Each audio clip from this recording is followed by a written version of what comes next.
bahwa Roma Irama adalah waliyun min auliyaillahi ta'ala.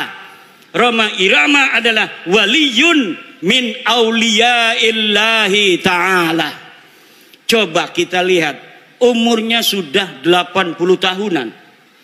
Tapi ketika mendengar tentang tesis saya, dia ingin menelusuri, dia ingin meneliti. Kemudian sekarang dia mempunyai keyakinan bahwa para habib ini bukan satu lagu sebujur bangkai Roma Irama lebih mulia dan lebih manfaat bagi umat Islam daripada ceramah 70 habaib. Saya akan mengatakan bahwa mulai saat ini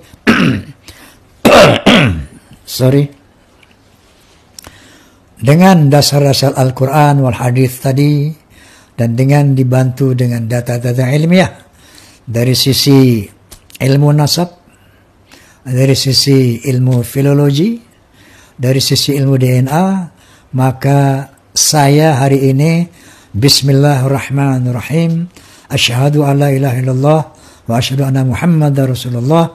Saya hakul yakin bahwa Ba'alawi bukan keturunan Nabi Muhammad sallallahu alaihi wasallam. Dari Al-Ahzab 28-33 ini jadi jelas bahwa Ahlul Bait itu pertama adalah orang rumah Nabi.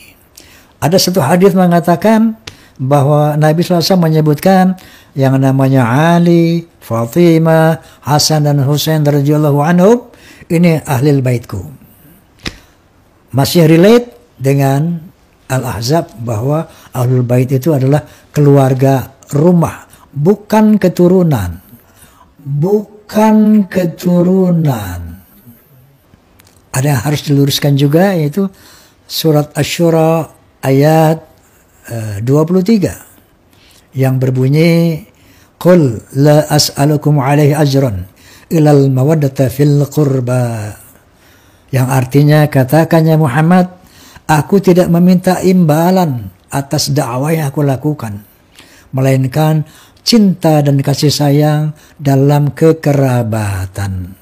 Bahwa ilal mawaddata fil qurba artinya adalah kecuali cinta dan kasih sayang dalam kekeluargaan, dalam kekerabatan, bukan cinta kepada keluargaku, bukan cinta kepada keluargaku.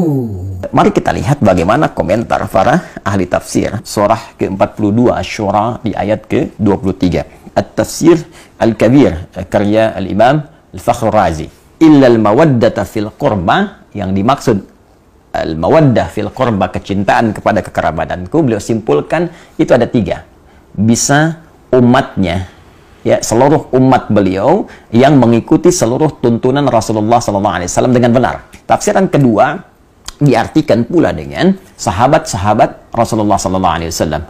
Nah, tapi yang paling menarik ada yang ketiga, dan ini menempati level yang tertinggi, yaitu langsung keluarga besar keturunan Rasulullah SAW. Baik, ya, semua tersambung dari Al-Hasan ataupun Al-Husain ridwanullahu alaihima, yang keduanya tentunya tersambung kepada Sayyidah Fatimah Az-Zahra, ya, putri Rasulullah SAW, istri dari sahabat mulia Ali bin Abi Thalib karramahullahu wajhah. Pemilik tafsir Al-Kasyaf Az-Zamakhsyari menyampaikan satu riwayat, annahu lamma nazalat hadhil ayah, tatkala turunnya ayat ini, illal mawaddata fil qurba, kemudian qila, dikatakan kepada Rasulullah SAW, ya Rasulullah, wa ya Rasulullah, man qarabatuka haula'il ladzina wajabat alaina mawaddatuhum. Ditanyakan kepada Rasulullah ketika ayat ini turun, ya Rasulullah, siapakah yang dimaksud kerabatmu itu yang wajib bagi kami ini menyayangi mereka, mencintai mereka? Maka apa jawab Nabi? Faqala Ali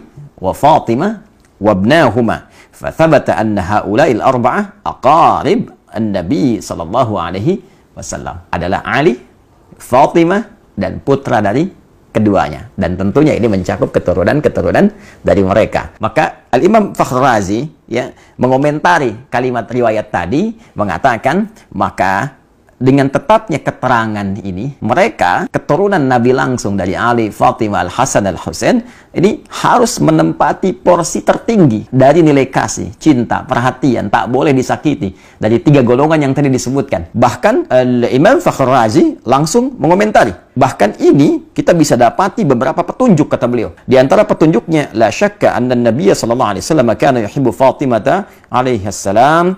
Qala sallallahu alaihi wasallam, Fatimatu bid'atu minni. Ya, Fatimah itu bid'atun minni yu'dhini ma yu'dhiha. Fatimah itu belahan diriku, belahan jiwaku. Maka siapa yang menyakitinya, dia telah menyakitiku. Siapa yang menyakitinya, dia telah menyakitiku. Dan bukankah keturunan dari Fatimah Az-Zahra belahan dari jiwa beliau juga? Bukankah Al-Hasan putra beliau, Al-Husain putra beliau? Tentu itu belahan jiwanya. Dan keturunan dari Al-Hasan, keturunan dari Al-Husain, para sayyid, syarif yang mendapatkan cinta, yang dicintai, itu keturunan langsung yang terurut nasabnya kepada Sayyidah Fatimah Az-Zahra. Dan ketika menjadi belahan jiwa Sayyidah Fatimah, maka menjadi belahan jiwa Rasulullah SAW. Karena itulah saking tingginya derajat mencintai keluarga besar ini pada level yang pertama sampai dijadikan doa dalam tasyahud. Allahumma salli ala Muhammad wa ala ali Muhammad. Ada juga penguat di tafsir Ibnu Katsir. Ini dalil dari Ibnu Katsir yang menguatkan bukan hanya Fatimah radhiyallahu ta'ala anha, Ali bin Abi Thalib, dan putra keduanya itu Al-Hasan Al-Husain. Tidak dicukupkan mawaddah al-qurba fil qurba pada keempatnya. Nah, di antara buktinya apa yang disampaikan oleh Imam Ibnu Katsir dalam tafsirnya, tafsir Al-Qur'anil Azim. Ia berkata, "Lamma ji'a bi Ali bin Husain asyara." Tatkala Ali bin Husain ditawan, maka kemudian dia dibawa ke gerbang kota Dimashq. Berdirilah seorang laki-laki dari masyarakat Syam. Faqala, dia berkata, "Alhamdulillahilladzi qatalakum wasta'salakum wa qata'a qarnil fitnah." Segala puji bagi Allah Subhanahu wa taala yang telah menghancurkan kalian dan memutus fitnah di zamanku ini. Nah, jadi dia merasa bahwa dengan ditawannya keluarga besar Nabi, termasuk di dalamnya Ali ibn Husain radhiyallahu taala anhu, dia menyimpulkan, nah ini sumber fitnah nih. Dia menyakiti, ya menuduh bahwa ini bagian dari keluarga Nabi, keturunan Nabi ini fitnah pada saat itu yang menyebabkan banyak persoalan-persoalan, banyak kericuhan-kericuhan, banyak kesemrawutan-kesemrawutan, banyak pertikaian-pertikaian. Maka dia menyimpulkan ini dengan ditangkapnya, ditawannya orang ini, keturunan Nabi SAW dengan kalimat yang tak pantas tadi. Ya, saya nggak berani menerjemahkan dengan yang lebih kasar, ya, yang sesuai dengan apa yang dia katakan tadi. Saya mungkin katakan yang telah menangkap dia, ya. Kemudian dan menghilangkan fitnah di zamanku ini. Faqala lahu Ali bin Husain. Maka Ali bin Husain berkata, "Kamu ini baca Quran nggak?" Laki-laki itu berkata, menjawab, "Na'am." Ya. "Aqra'ta al-Hamim?" Apa engkau pernah membaca tentang surat di dalamnya ada keluarga besar Hamim? Qala qara'tul Quran. Dia menjawab, "Aku membaca Al-Quran. Walam aqra' al-Hamim." Tapi aku nggak pernah baca al-Hamim. Ada keluarga di situ yang diutamakan. Siapa keluarga itu? Maka dijawab oleh Ali bin Husain, "Qala ma qara'ta." Apakah engkau enggak baca? Di ayat 23 tadi, "Qul la as'alukum 'alaihi ajran illa al-mawaddata fil qurba." Katakan Muhammad SAW, aku tidak meminta kepada kalian satu upah pun, satu materi pun kecuali rasa cinta, rasa hormat kepada keluarga keturunan Rasulullah SAW.